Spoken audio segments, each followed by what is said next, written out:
Good evening, everyone. Electric vehicles are rapidly moving from a niche product to the mass market. They are more fun to drive, better for the planet, and can free you from pain at the pump and gas station anxiety. Whether you are committed to an EV as your next vehicle or just wanting to learn more, this is an opportunity to answer your questions about charging, do some myth busting, and help decide which type of EV is right for you. Our presenter, Jay Futterman, has been an electric vehicle driver since 2017. He volunteers with Chicago for EVs, a local EV education and advocacy group. He volunteers with several other environmental organizations, including the Sierra Club, Illinois Solar Education Association, and Go Green Illinois, where he does educational outreach and solar energy and the ways to fight climate change from home. He lives in Highland Park, where he serves on the city's sustainability advisory group. And through all these activities, he tries to show how the green choices we can make are often less expensive and more enjoyable. So with that, I will hand it over to you, Jay. And like I said, if you have any issues, I'm right here. So take it away. Okay, awesome. Thank you so much. Thank you for all joining up with me tonight. Hopefully we'll learn a lot about EVs. And like Ashley said, please ask all the questions that you have. I'd rather interact with people than sit in my living room just talking at my computer. So I'm going to go ahead and share my screen, bring up presentation here. All right, there we go. Rearrange some stuff here. Cool. So we're going to cover the ABCs of EVs, right? Introduction to electric vehicles. Like Ashley said, my name is Jay Futterman. I generally come at this from an environmental and sustainability perspective, but you don't have to care about the planet to be into electric vehicles. There's a lot of other reasons to like them. I don't work in the automotive industry. I don't sell cars. This is sort of just something that I've taken a lot of interest in, learned a lot about, and enjoy talking to people and educating people about. So my story, as Ashley mentioned, I've had an electric car since 2017. I'm leasing a Chevy Bolt. This is my second Chevy Bolt that I've leased at this point. Prior to getting my car, I had solar panels installed on my house. Top right picture here is the roof of my house. So initially, the solar powered everything in my house, all my electricity. And then I got the car, started buying electricity from ComEd again. So put some panels on the other side of the house. And then I was essentially driving on sunshine, powering my house and my car with the solar panels on the roof. My daily commute, I think, is pretty typical. I drive 20 to 40 miles a day. I'll plug in my car at home 1 to 3 times a week, depending on the season, depending on how much I'm driving. As far as maintenance for my car, basically none. Electric cars are so much simpler than internal combustion engine cars. There's so many fewer moving parts. You don't have to manage explosive liquids and high temperatures. So really all you have to do is rotate the tires. And as Ashley mentioned, I do volunteer with a number of environmental organizations, including Sierra Club, Illinois Solar Energy Association. I do talks about EVs and solar energy, and I've actually done a number of car shows where people bring in different electric cars and we do test drives and stuff like that. Bottom right picture there is a Chevy Bolt, similar to the one that I have. All right, so what is life like with an electric car? Well, you don't have to pump gas. That's a nice thing. I don't miss that at all. I plug it in the garage when I get home from work if the battery is less than halfway full. And when I wake up in the morning, the battery is full again. It's really simple. It's like, requires as much thought as plugging your phone in at the end of the day.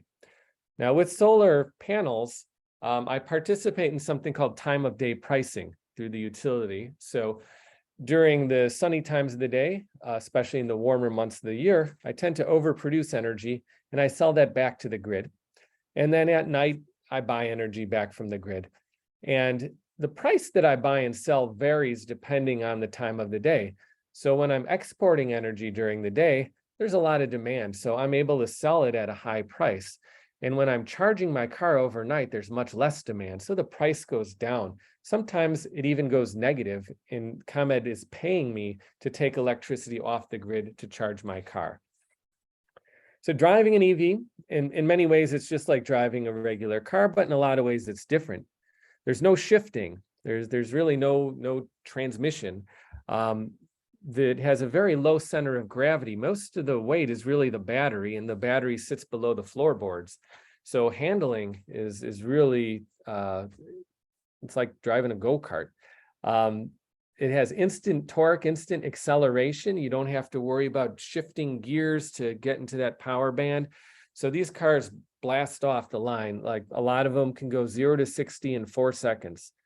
They also have regenerative brakes, which means when I'm driving, rather than taking my foot off the accelerator and pressing the brake to slow down, I just ease up on the accelerator, and the car is able to recapture all that kinetic energy that I have and put it back into the battery and slow down in that way. So it means the brakes last longer. I usually don't even use the brake pedal on a given day. Long trips, long trips do require a little bit of planning. The farthest I've had occasion to drive is about 3 hours north of Madison, Wisconsin, or somewhere halfway up Michigan with my car. Winter driving, there's good parts and bad parts. Good parts, you don't really have to worry about it not starting in the winter. A couple of years ago, when we had the worst of the polar vortex and it was negative 15 degrees, I just press a button, the car turns on. It gave me a little alert that it's very cold outside, but it drove just fine.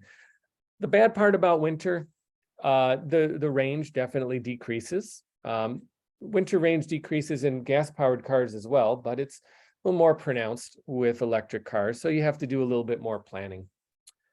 Throughout the presentation, I'm going to just highlight some pictures of some of the available electric cars along the side, and comment when I have something interesting to say about them. But there's this Cadillac Lyric here. This is a new vehicle coming out.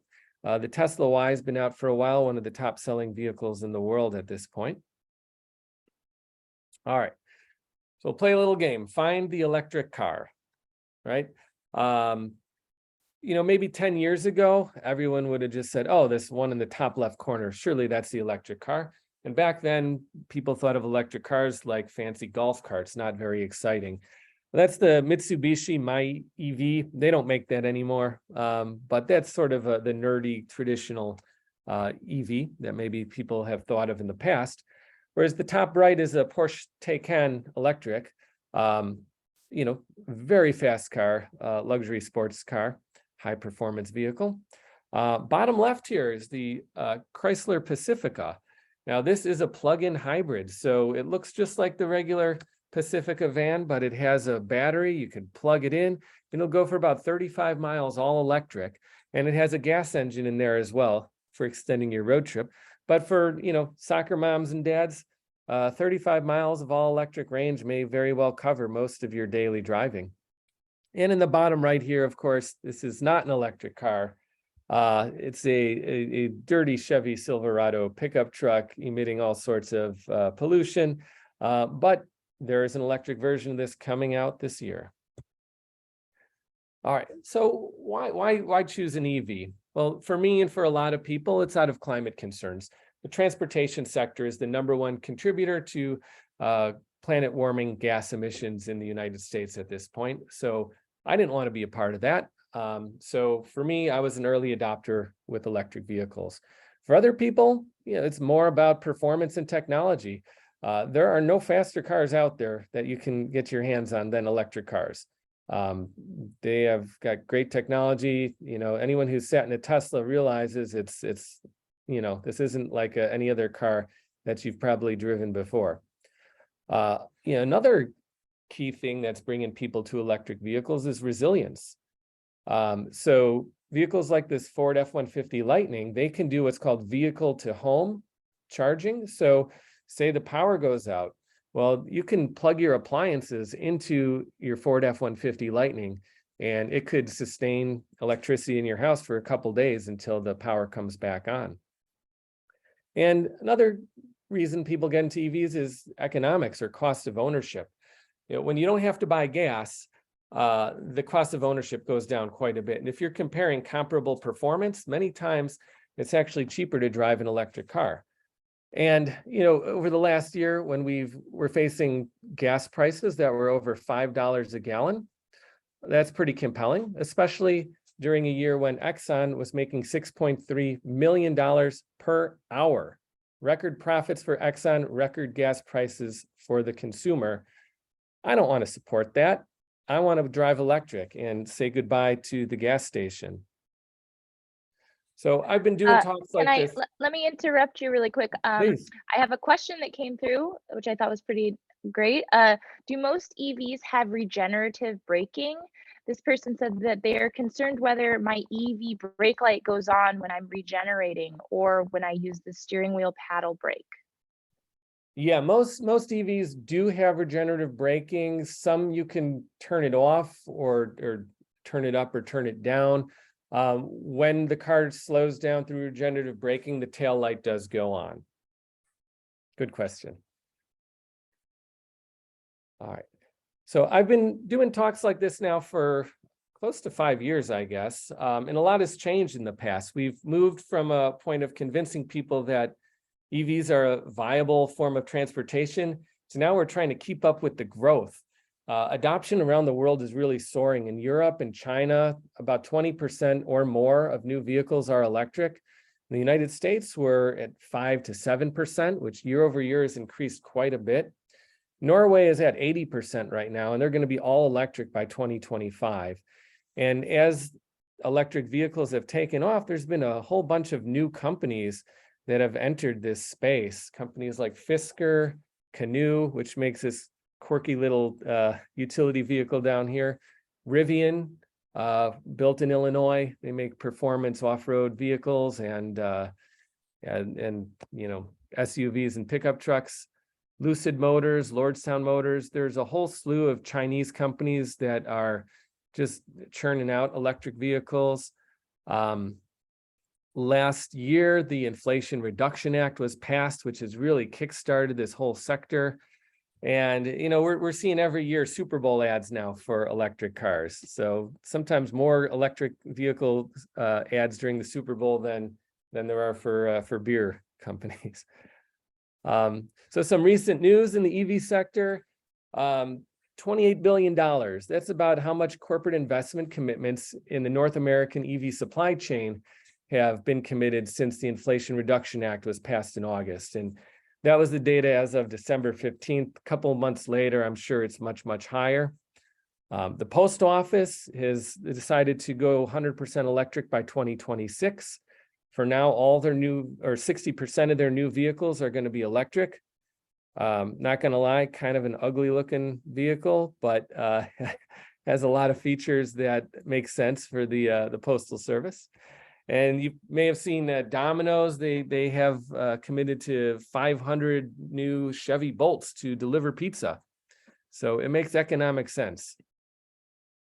All right, now we're going to dive into a confusing slide that will hopefully help sort of segment out what exactly is an electric car. All right, top left is the traditional gasoline-powered internal combustion engine where gas goes into the tank, the gas is burned, it makes things under the hood move, and the car goes forward. All the energy to move the car comes from gas. Bottom left is the traditional hybrid vehicle. Think like the original Toyota Prius. So it has a battery on board that can power a motor that drives the car. That battery ultimately is powered by the gasoline engine. It makes the whole vehicle a lot more efficient. However, all the energy to move the car forward ultimately is coming from fossil fuels. So we can contrast that with the bottom right here, which is a plug-in hybrid electric vehicle. Has a gasoline engine, also has an electric motor, powered by a battery. That battery can be charged either by the gasoline engine or by power from the wall.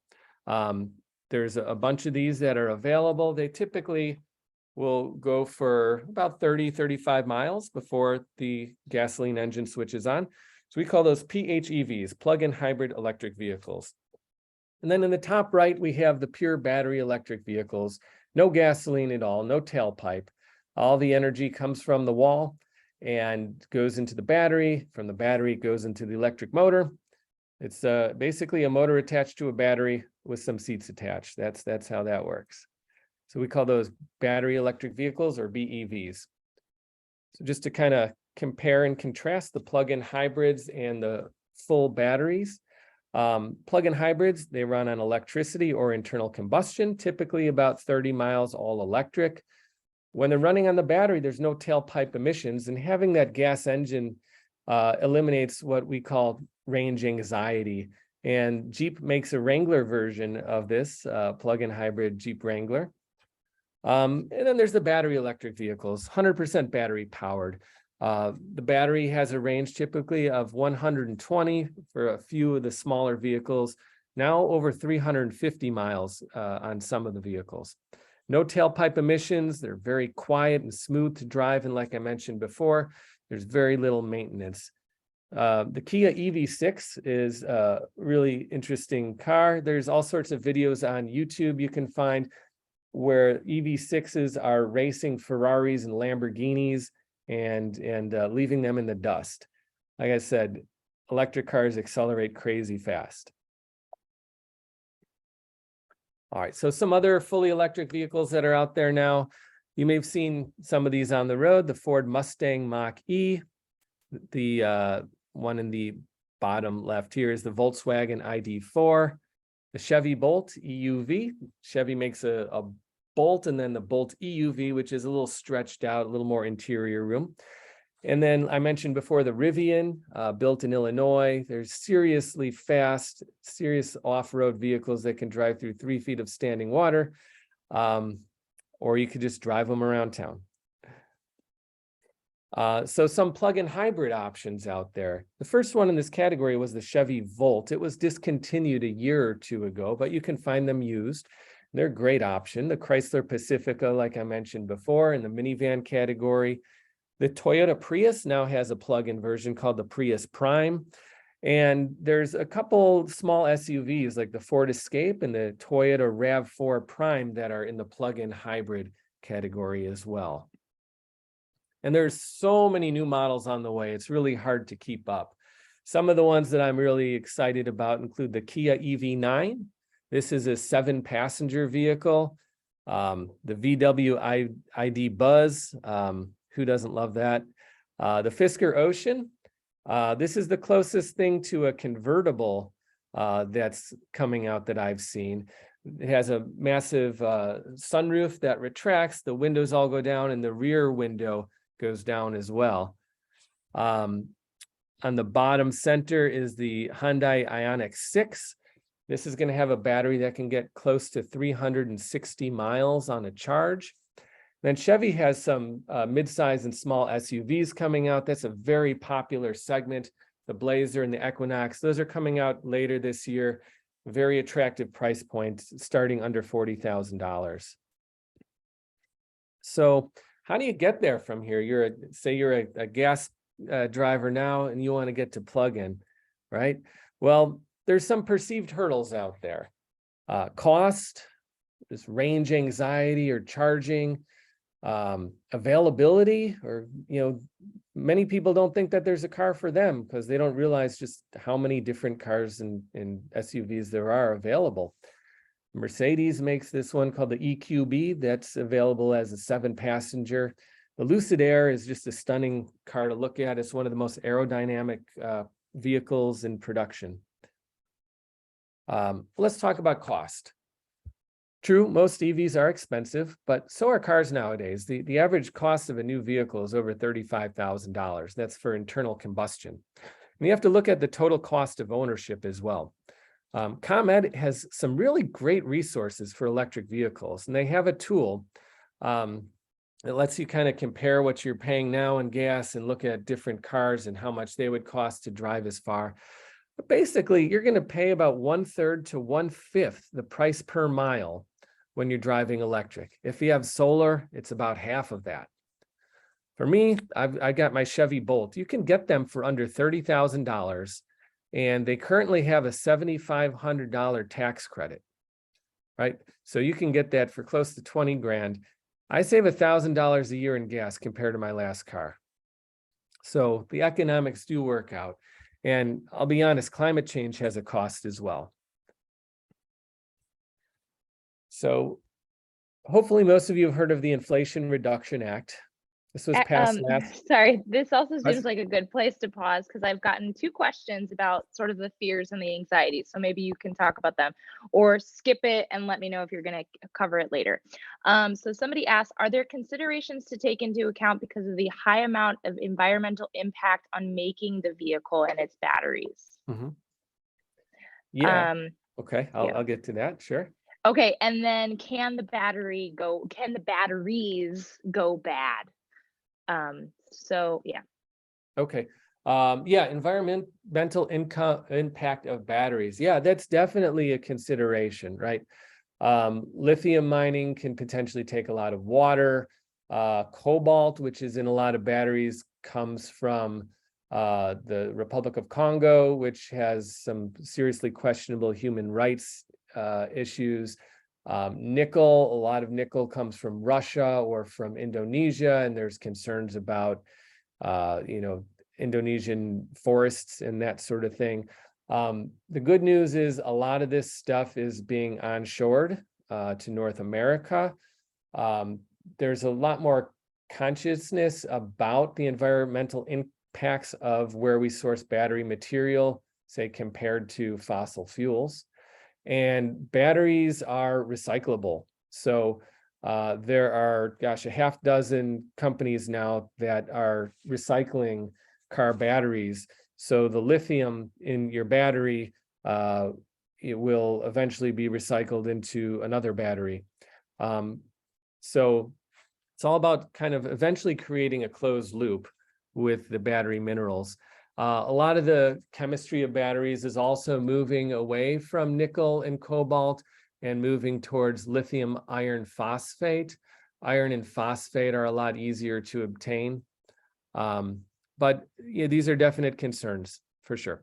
As far as the batteries going bad, the batteries are generally going to be covered under warranty from the manufacturer. There hasn't been much of that going on.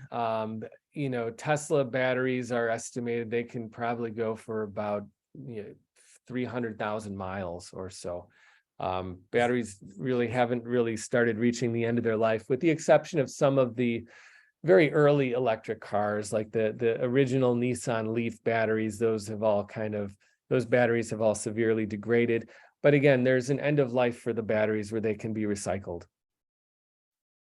All right. Thank you. All right. Inflation Reduction Act. So, like I mentioned, this past last year, it's been a huge kickstart for electric vehicles. And within that act is up to $7,500 in tax credit. It has stipulations. The vehicle has to be assembled in North America. The battery components and or other critical minerals are from North America or free trade countries. Now, this provision is starting in March. It hasn't kicked in yet. The vehicle cost must be under $55,000 for a car and $80,000 for a truck or SUV. So essentially, the government doesn't want to be giving tax credits for people who are going to spend $100,000 and get a Tesla Model X. Purchasers' income thresholds, if you're filing jointly, must be under $300,000, $150,000 if you're filing single. Again, we don't want taxpayer money going to those who can afford the cars without the incentive. And a lot of the details specifically about the battery components are still being worked out. So it's always best to consult the IRS page regarding this ahead of time. But the net result of this has resulted in major onshoring of battery and auto manufacturing into North America. Within the IRA, there's also a used vehicle credit of $4,000. Stipulations for this are that the vehicle must be over 2 years old, sold by a dealer. The sale price must be under $25,000, and it's also subject to income caps. All right. So currently, these are the vehicles that qualify at least until March, when they're going to come out with some revised rules regarding the battery components. There are some potential loopholes involving leasing. I'm not going to get into that now, but you can see on the left, there's a variety of battery electric vehicles.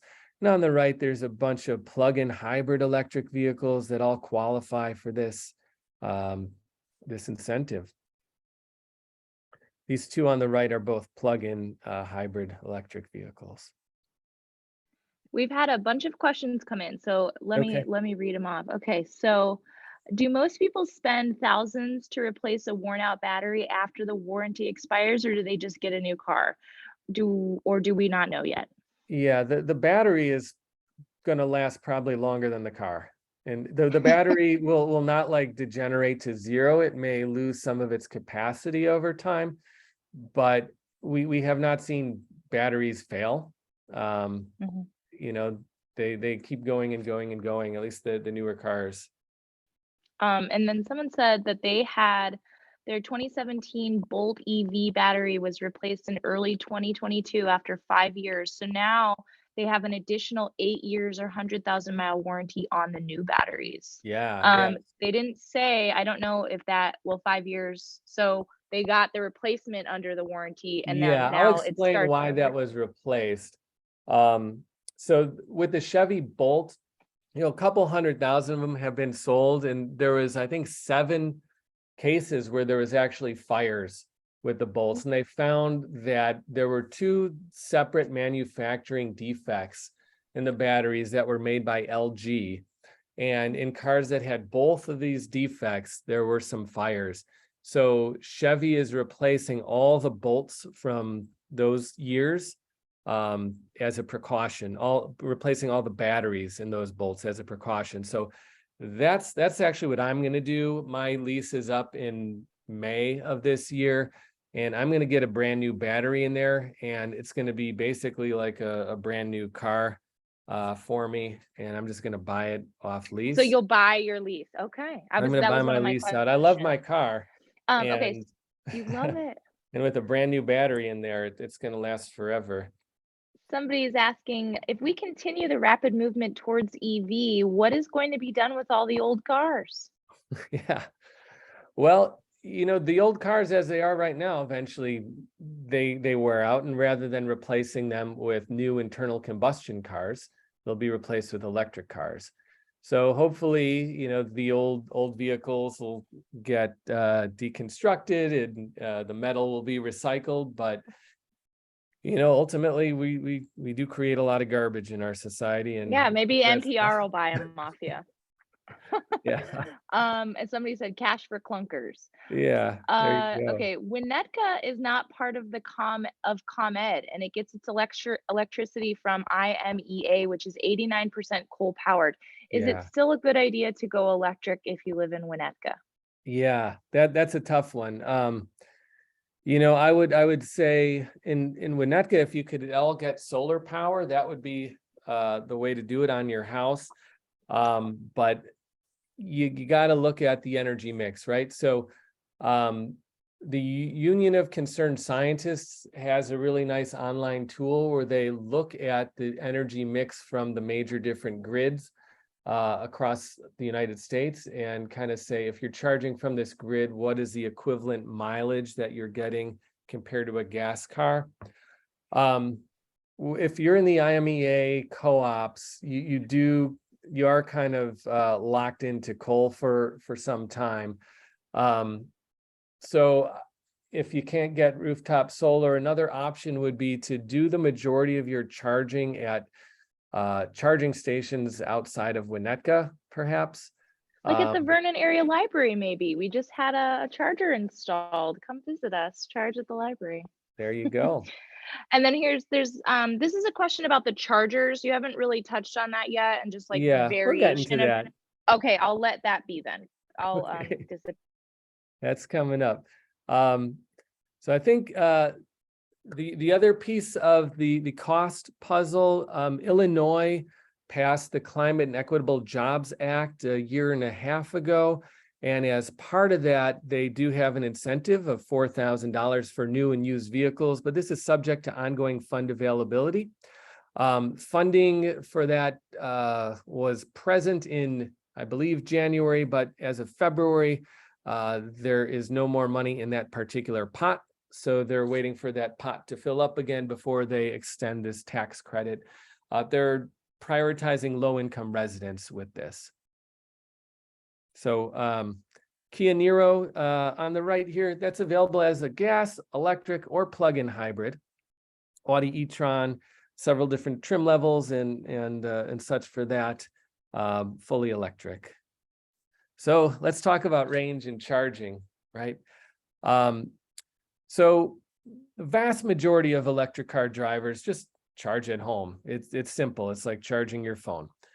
You get home, you plug it in, you wake up, it's full.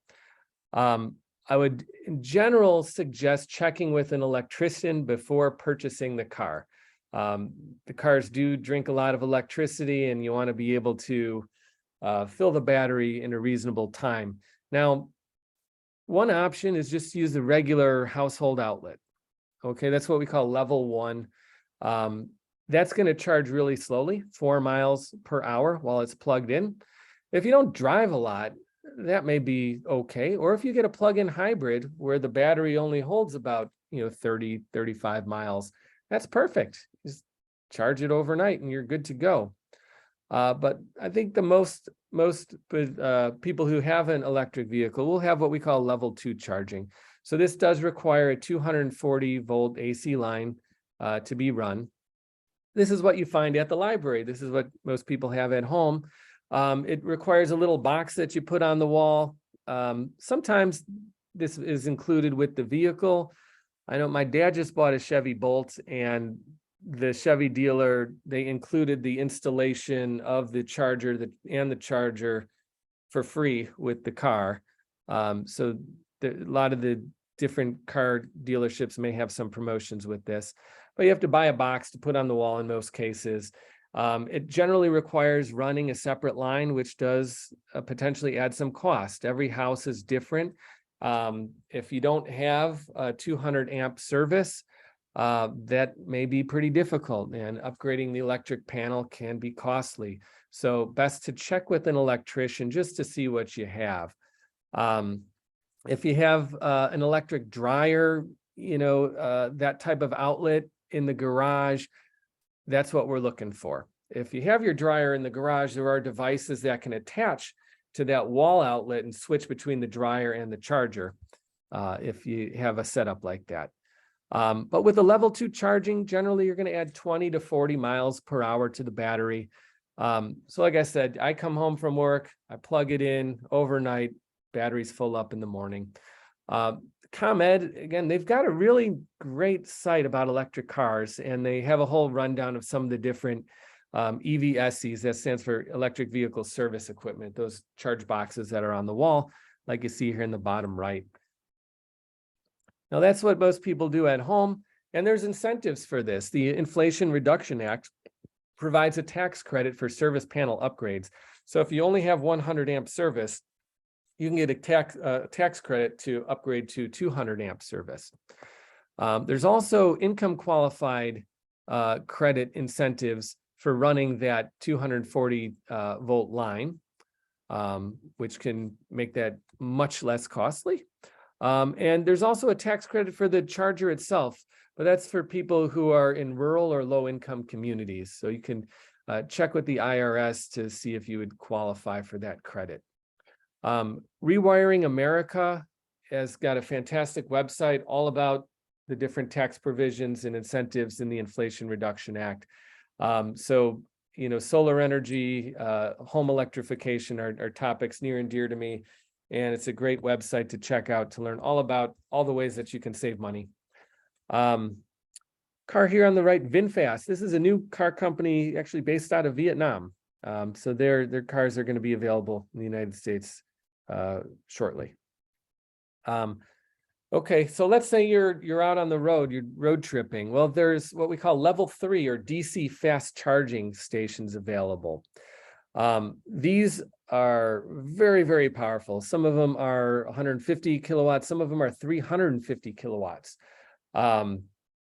So they can recharge an electric car in 15 to 30 minutes. You can go from 10% to 80% full. There's an expanding network for longer trips, and it will alleviate what people consider this range anxiety. Range anxiety is this fear that you're going to run out of electricity while you're driving. I can tell you that's more something that people who don't have electric cars have than do have electric cars. Once you have an electric car, you realize it's really not a big deal. There's a lot of chargers everywhere. And you just plan ahead a little bit. So there's different types of plugs for the cars. So there's one called the Chatamo. This is specifically just for the Nissan Leaf. There's the CCS, which is everything else except for Tesla. Tesla has its own proprietary chargers, charging plug and charging network.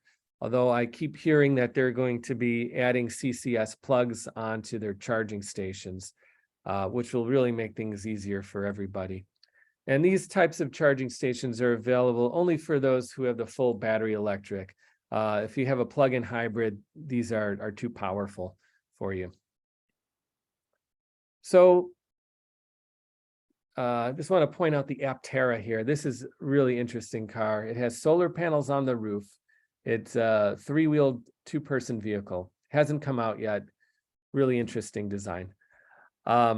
So a couple more things kind of pointing towards this range anxiety concept. Really, how often do you drive more than 200 miles a day? Right? 95% of your charging is done in the garage at home. Now, if you don't have a garage, this is a challenge, right? Or if you live in multi-unit housing with a shared garage, this is a challenge. This is something that has to be addressed. Winter's a legit concern, right? Winter can reduce the range by 20 to 30%, especially if you're running the heat. Longer trips definitely require more planning. If you find that you do a lot of longer trips, then those plug-in hybrid options are great. You can do most of your around town driving on electricity, and then you got the gas option if you got to drive farther.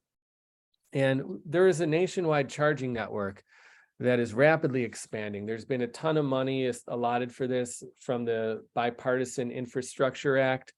So there's a number of different charging networks: EVgo, Electrify America, ChargePoint, Blink. There's a bunch of them.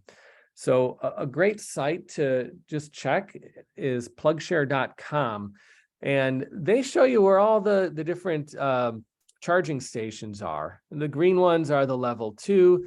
The orange ones are the level 3. So, even in the surrounding area of the Vernon Area Public Library, there are a lot of charging stations.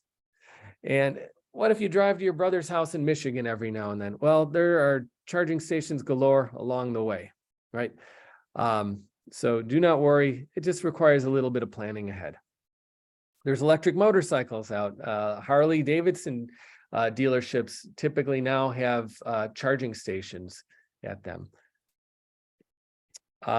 And there's been a couple questions about the cost of those off-site, not owned by you charging stations. Do you know anything about that? Yeah. So the cost could vary, right? So the level 2 charging stations are typically really cheap or often free. I know at the Trader Joe's by my house, they're free. If you do pay for it, it's not much at all. The level 3 ones, the fast charging stations, it kind of depends where you go. Some of them may cost almost as much as filling your car with gas would. Others are significantly less than that. The last times I've done road trips where I've used the level 3, one time I charged at a Nissan dealership for free on their level 3 charger. Other times I used Electrify America at Walmart, and it was, probably equivalent to $2 a gallon gas, I would say. And so do the apps, or how do you know, you mentioned some of the apps, do they tell you that they're free, or do they like, do you know what to expect when you pull into the Nissan dealership? Yeah. So on PlugShare, it'll bring up all the different charging networks, and it'll usually say how much it costs. Most of the charging networks also have apps that you can use, and you can, if you become sort of a member of their charging network, you get a lower tiered price. But you'll know how much it costs generally ahead of time. Yeah, and it's almost always less than it would be for gas. All right. So yeah, I just want to kind of just paint a little picture also about marketing of vehicles in America. So, if you watch car commercials, you would think that everyone is off-roading through muddy rivers and through mountains and towing boats up mountains and stuff like that. And you get this idea like, oh, I need to have a gigantic battery and a ton of range. But really, most of us are sitting in traffic, taking our kids to, sports and driving around our neighborhoods. That's really what we need our cars for. And I think, realizing what is marketing and what is reality is actually really important in terms of our choices for vehicles. So just give that a little bit of thought. All right. So another hurdle, and I think this is sometimes one of the biggest ones, is availability. So, we've moved in the EV space from low demand California compliance cars that nobody really wanted to high demand superior vehicles. And there's been all kinds of supply chain issues. And, it's just taken a while for these companies really to ramp up production because it's new factories that have to be built, new technology. But we're building them. We're building battery gigafactories and new EV factories. EVs are expanding now. There's electric school buses, some of which are made in Joliet. There's huge federal incentives for school districts to go electric. There are electric semi-trucks like the Tesla that are just starting to roll out now. So it's taken a little bit while, but this transition's really gathering speed. And let the car dealers out there know that you are interested in electric vehicles so that they will tend to stock more.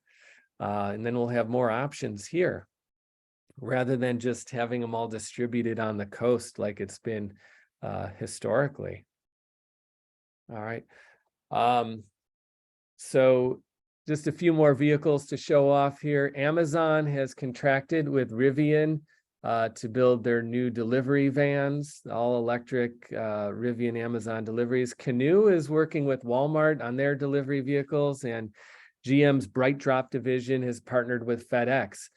So the reason why these companies are all doing this is not because of climate, it's because of economics. They can claim, climate good. Maybe they care. Maybe that's good for business. But if it wasn't good for business, they wouldn't be doing it. So some key sites I've mentioned along the way. ComEd has a great site to check out, a great calculator for money saving, listing of available vehicles. They have a tool for finding charging stations and the home charging equipment as well. Plug in America is a great site all about electric vehicles, and they have a nice site that within there that breaks down the different cars and trucks that are available. And then PlugShare is the one that I generally go to find a charging station.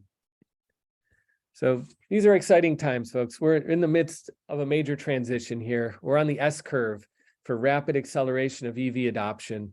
Same thing with the energy sector. New clean generation is typically cheaper than operating existing fossil fuel generation.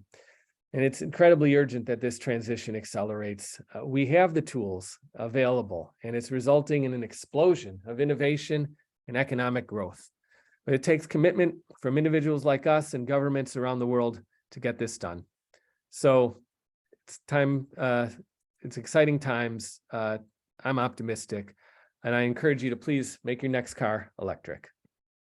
And now, if you have any other questions, please fire away. I think you've already beat my record for in presentation questions, so that's great, and I'm sure they'll continue to come in. There is just a few like little questions that I've got. Will your rooftop solar panels charge your car in the winter? The last couple weeks, no, because they're covered with snow. Um, but my roof is relatively flat. My neighbor has solar. He's got a more pitched roof, and his solar panels are exposed and making electricity now. So he's doing okay. So He's got a Tesla. He's charging his Tesla with the sun. with your setup, it is attached to the it is they always have to be attached to the grid, or is there any sort of like off-grid options? Yeah. And that would be a non, you know, you're not going anywhere if you're not attached to the grid in the winter. Yeah, I'm attached to the grid. I'm considering getting a battery installed just because I Or kind of battery. geek out on that kind of stuff Mhm. more so than any other reason. But um yeah, I mean it's very hard to be off the grid, and there's really not much reason for me to do that. So if my car is plugged in when the sun is shining, electrons from my solar panel are basically going into my car battery. But if my car's not plugged in, electrons are whizzing around my house doing their thing or going out onto the grid, and then they come back into my car at night when I'm charging. And I do most of my charging at night because that's when it's most economic, and that's when my car's just sitting in the garage doing nothing. Recently, within the last couple weeks, if you're interested, attendees, we have it's on our library's YouTube. We hosted CUB, the Citizens Utility Board, and they talked about the time of day pricing program that ComEd has. And it sounded very interesting and very economically conscious. Yeah, it's interesting because demand is actually really important, because at times of really high demand, what happens is the utility will fire up some of the most polluting, they're called peaker Ooh. plants. So they're the dirtiest coal plants, the dirtiest gas plants. It's the most expensive and most polluting energy. So it's in ComEd's interest, and it's in all of our interests really, to try to minimize the amount of electricity we're using at those peak times. And so they have the peak time savings program. They have different alerts that tell you to, turn down your thermostat at different times to potentially save money. They give you incentives on your bill and things like that. We have a super user here that's been commenting the whole time, and they said that they have a Chevy Bolt EV with rooftop solar, a level 2 charger, and heat pump, and also takes advantage of the time of use utility rate program. That sounds So like it sounds me. like it's a nice little, yeah, like a nice little stew Got that my people twin in have. the audience there. There you go.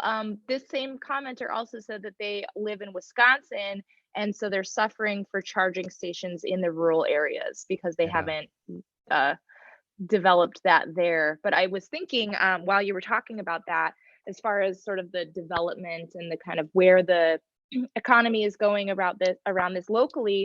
If you are familiar, audience, with the lot across the street from Woodman, so I think it's technically Riverwoods, that corner. Um, it's kitty corner to Woodman, so it's on Milwaukee Avenue, and I don't know what the cross street is on the Riverwood side. They're putting in a brand new Thornton's there, and the Mhm. Thornton's is, I know this because it would be part of the library's TIF district, but they're talking about really expansive EV charging and making these sort of big gas stations, these destination type Mhm. places, because it's not as fast as pumping gas, Yeah. we assume, right? Even with the high charging.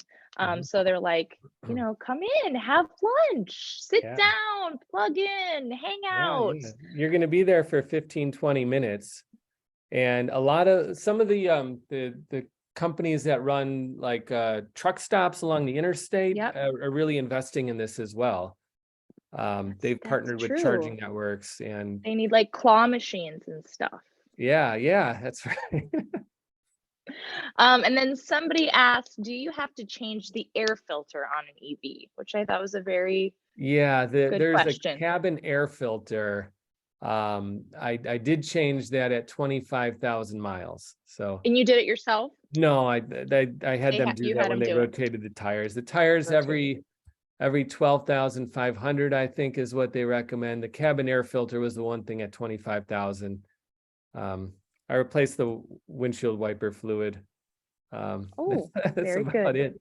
Otherwise, Okay, so here's my questions. Why do you lease your car? Even though you said you're gonna buy it. yeah. Well, at first, I just wasn't sure where things were going to be, right? So I got my first car in 2017. I was the fourth person in Illinois to get a Chevy Bolt, Oh and wow. I was like, it was new to me. I didn't necessarily want to get stuck with a car that I didn't like and then trying to have to sell it. So the first one I just leased. The second one that I'm driving now, I was like, maybe in 3 years there's something else that I want. I don't want to like own the car Lock in. and then have to sell it. Previously my other cars, I just stick at the bottom of the driveway with a for sale sign, and that was it. But this is more complicated.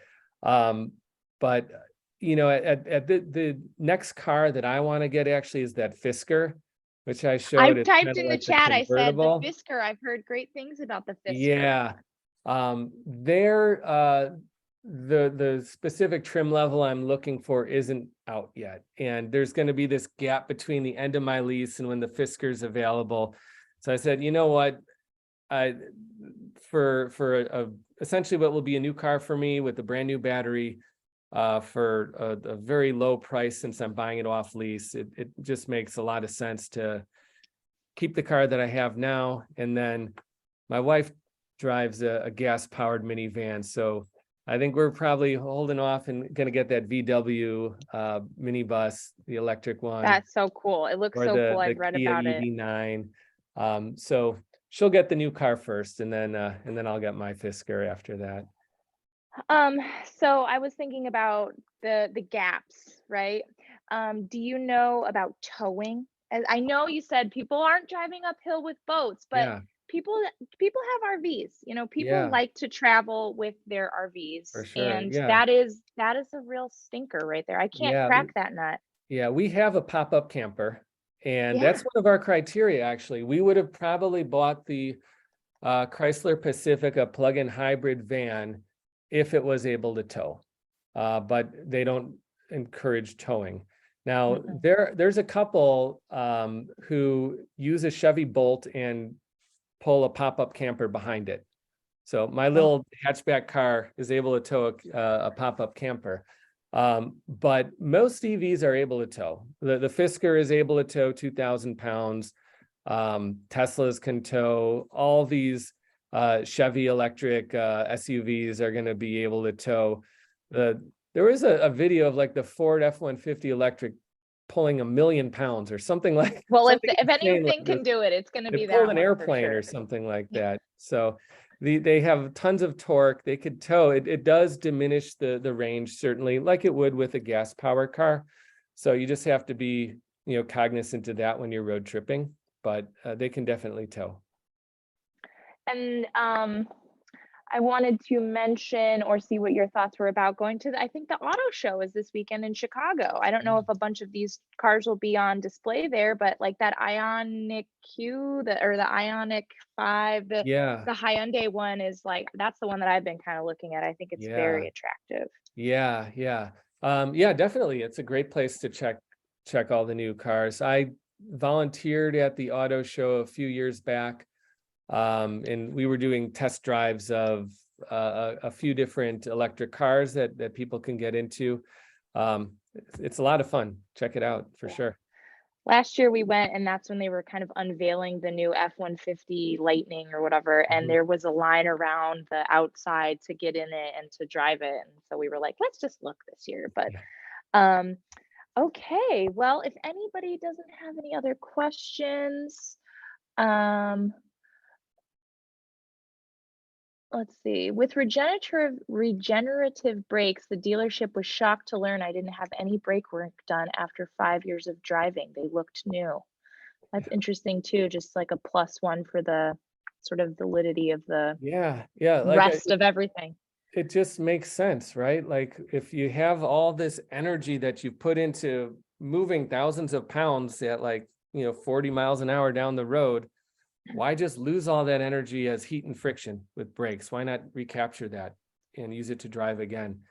And I think, yeah, it preserves the life of the brakes. And in winter driving, I've kind of thought about this. If you're driving and you hit the brakes in the winter, sometimes the wheels lock up and you could start to slide. With regenerative braking, it seems like that doesn't really happen. I've definitely, like, when I've tried to like slide on snow with my car, I could still slide, but it seems a little bit safer in some ways to me. So here's kind of a weird question.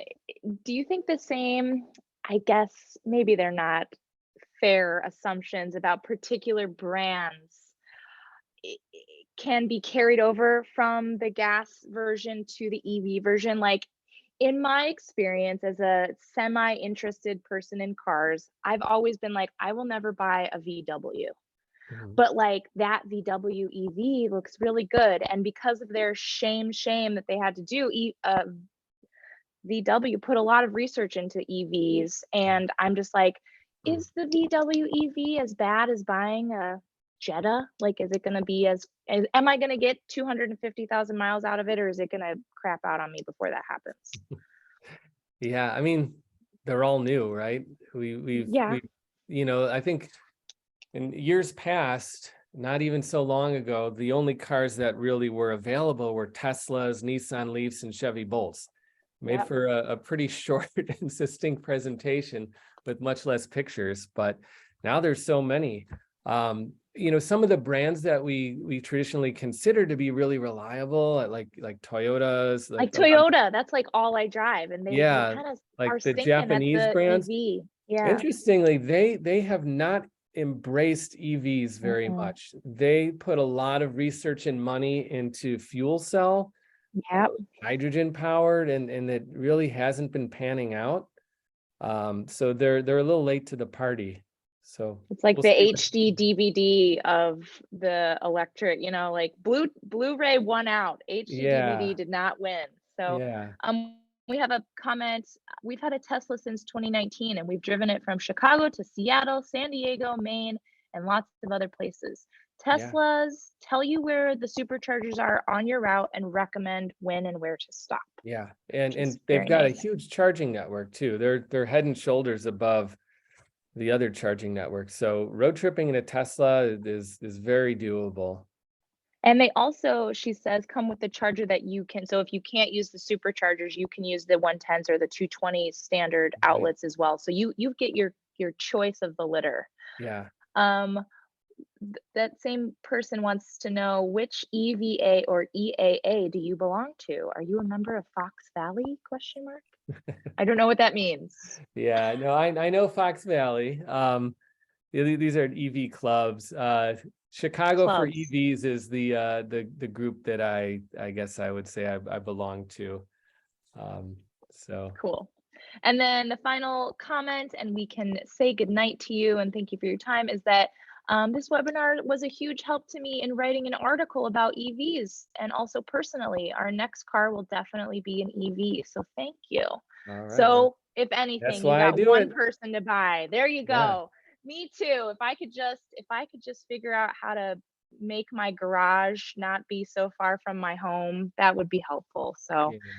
um, again, Jay, thank you for your time and your expertise. This is just a great program, and I will share the recording with everybody here so you can share it with everybody that you've ever talked to with about EVs, and hopefully we can make 7 new cars that are EVs be purchased because of this program. So with that, good night, and I will see you all later. Bye bye. Thank you.